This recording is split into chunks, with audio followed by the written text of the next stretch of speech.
Philly remix by Maraza, Questa, Youngster CPT, Touchline, Fire. I don't wanna lie, mfethu inswempu kakhulu leya mpahla leya, hayi inswempu ndoda. Ngokudlulele bayishayile and into engiyithanda kakhulu ukuthi bafake no-Touchline mfethu lapho u-Touchline wenza ivari-ke mfana ungayaphi uyephi. Ngeke ugeje ngo-Touchline, awugeji, hhayi awugeji-ke lapha lowa mfethu uyi-showcase. Ngokudlulele nje sesingakhuluma sikhulume kodwa nje mfethu hhayi cha uMaraza naye mfethu hawu unswempu. Showcase and khona nale shadi sayikhiphile le i-Uno angazi noma i-EP noma i-album leya, khona no-Sky Wonder futhi lapha kule album inswempu from track 1 iziyovala inswempu. Cha kahle kahle uMaraza mfethu uyayideserve ini i-crown yakhe nje bese simnike leyo nto bese kusukela kudala kule namba ethi bengazi ukuthi ngenzeni idlala ingimele emqaleni. Igeja ibona okhala nebhungane emaphaketheni. Hhayi from lapho ngabona ukuthi we going far nalo mjida lo wangabekezela wabuya futhi sebuya ngale shandisa isifanakalo mfethu wakukhila nakusona isifanakalo angithi angithola. Kahle kahle nje lowa mfethu unswempu sesingamdlela-ke umona ngoba phela e-South Africa mfethu amajidi uyawazi kanjani ayavalelana. Kodwa nje mfethu hhayi lowa mjidi uyivari mfethu. Sihle isibani sakhe Maraza mfethu okuhle awu-give up. You keep on pushing. Keep it on that way my bro. You will go far angithi angithola. Sidlulele phambili sekhona lapho mfethu ku-remix uQuesta inuni engafi. Ngisho ngathi uQuesta mfethu uyamcindezela mfethu umbeka phansi umfaka ngaphansi kwe-truck. Hayi lutho. uQuesta kandawo mfethu. Yabo le shandisi yakhe le ayishaya nomakwa kanjalo i-6x9 le yakhona isuka angeke ubuyeke lapha. uQuesta mfethu akukho la engaqualify khona. Uyazama ukumcindezela uthi umcindezela ngalo avuke. Njengoba ngisho nje uQuesta inuni engafi, sense of ilakazi, inuni engafiki leya. Especially futhi njengoba ephethe nje uMakwa. uMakwa ngiyawuthanda umculo waMakwa. uMakwa he's very different. He's not like any other producers wena mfethu abenza the very same genre, uyangithola. He doesn't copy anything, uyangithola. Vele he can mix there and there some of the stuffs kodwa-ke hhayi ukuthi he's copying, he has his own style, angithi angithola. I like what he does wena mfethu ulonto unjani uMakwa. uMakwa is very unique and provocative, uyangithola. uMakwa knows what he wants with his music. uMakwa don't follow the trends. Ikuyimanje benoQuesta abashaya impahla, angazi leya mpahla noma amapiano noma yini wena mfethu, kodwa nje inswempu ngibona beyipromotha la ko-Facebook ey'nkundleni ezokuxhumana ngisho damn this thing is fire. Lapho uQuesta ushaya ivesi lapha kuleya mpahla leya dope. Okunye ngithanda ukusho mfethu, uthini ukuphawula kwakho ngale track le ekhishwa Espanol Vesta leya track? Angizwa kahle mina ngazi ukuthi nina ababukeli nifila kanjani ngayo.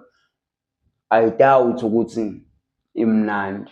Angathi ino-auto-tune kakhulu kodwa-ke sizozwa kunina ababukeli ukuthi ngicabanga kanjani ngaleyo mpahla and futhi nayo inswempu ngokwakhe. Ngoba phela ngeke ukhiphe into ingekho mnandi. Uyikhipha into ngoba usuyizwile no-producer wakho uthi inswempu thina siwobani-ke sizawuthini.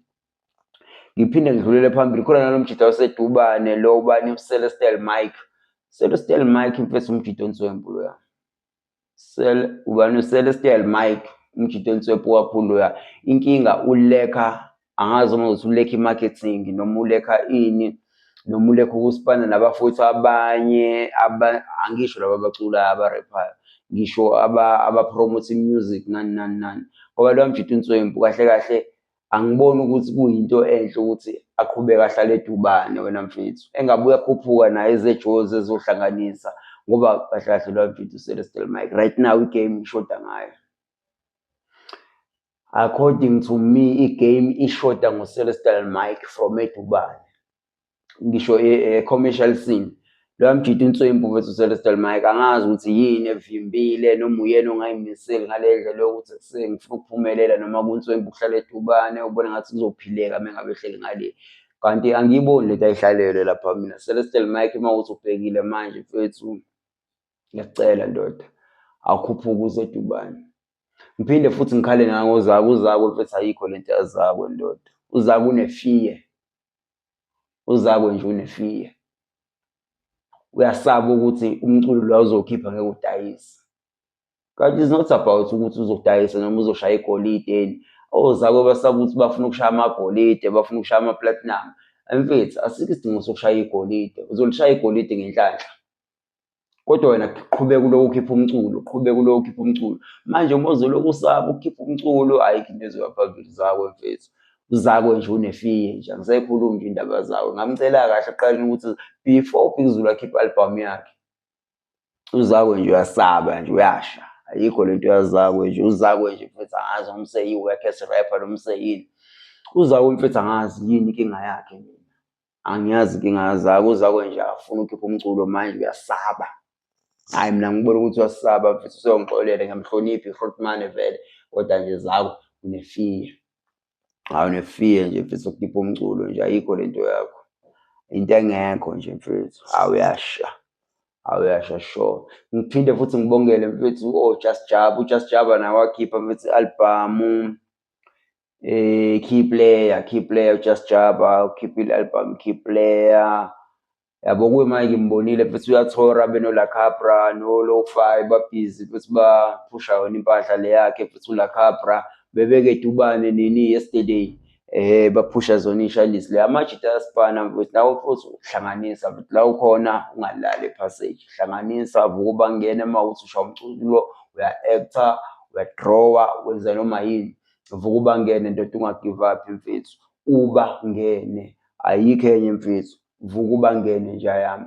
Okubaluleke kakhulu-ke bafethu kumele sikwenze la wena mfethu. Ngiyazi abantu abathanda i-arts kanje, angithola njengami nje wanguMageba PMB wakhona le kaMgwagwa mfethu ePietermaritzburg. Mina ngincanyela umculo mfethu yabo. Kahle kahle lento yokuba yimbumba sibambane, kungabi khona ukuthi hayi mina ngishaya i-trap, hayi mina ngishaya lokhu, I can't do a collab with you ngoba wena ushaya a-different sound. It's not about that bro. It's not about ukuthi who's doing what, who's doing uyabo lezo zinto. Kahle kahle mfethu, if we unite and do music, not ukuthi kumele sibe specific ukuthi sishaye genre yabani. Let's do music, let's collaborate, let's do music. Senze sure ukuthi umculo wethu is getting up there. Senze sure ukuthi umculo wethu gain the followers.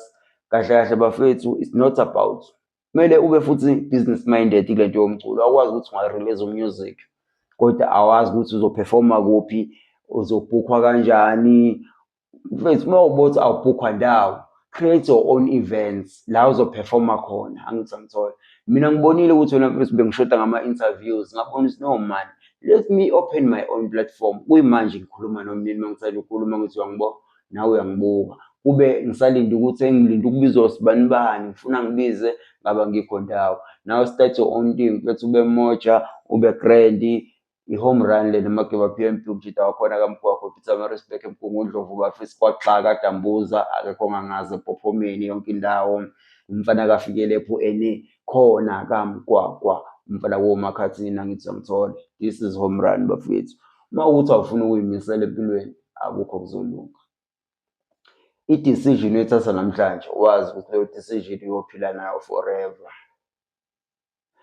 Iy'nqumo oyithatha namhlanje owazi ukuthi uzophila nazo forever. Angithi angithola. I-home run bafethu. Indlamu uMageba uvula bangene, ungena banqume, ngwele kaMgwagwa ukudla ngobhuqu, ukhuphuka intaba mhlophe.